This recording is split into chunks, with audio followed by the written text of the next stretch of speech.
Hey everybody, welcome to my channel.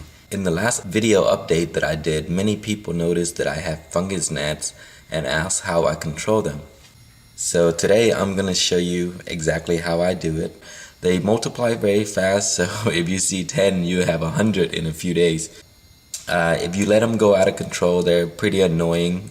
They'll eat and chew on roots of your plants, so if you have young plants that could be damaging, but if you have larger plants, they're not too much of a problem.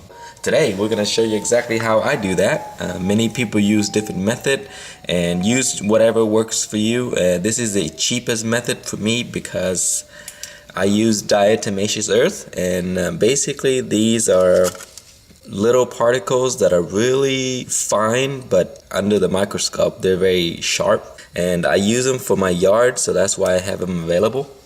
Let me show you what they are. This is the brand that I use, and I use this around my yard to control ants and roaches and whatever that's crawling out there. That's what I have available, so I use it for these cups. So what you do is you want to keep your soil very dry at the top, because if this is wet it would not work. Let me show you what happened when it's wet. See, when it's wet, it's sort of like caked in, and it doesn't have that powdery thing that would stick to the bugs. So don't use this when it's wet or your soil is wet, because it's not very effective. These are how you should do it. As you can see, the topsoil is very, very dry, and you just sprinkle over the top, and as soon as they land on it, it'll stick to them, and then it'll just kill them in a matter of hours, because like as I mentioned, these things are very sharp for them. So there's one gnat right there. It's having trouble right now because all of the diatomaceous earth is sticking to it. To control gnats, you just want to kill them before they can multiply, and this is the best way to do it, because as soon as they land on it, it'll stick to their legs, stick to their wings, and then it'll kill them, and so they can't multiply. That's pretty much how I do it. It's very simple. I just take a spoon and I scoop some of those in here, and then just sprinkle it across your soil. Make sure the soil is dry, and you want this as a fine powder. You see this one here has a few gnats in there, and they're struggling right there. And there's one right there in the corner just trying to move. Right? There's a few actually. So I treated this yesterday, and immediately I noticed there's no more pests flying around.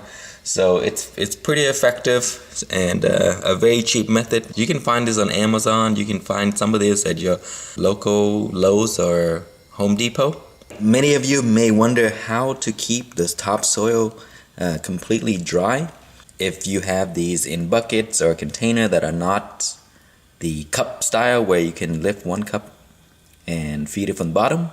Well, here is one of my dragon plant, and this is in a ornamental pot, I guess.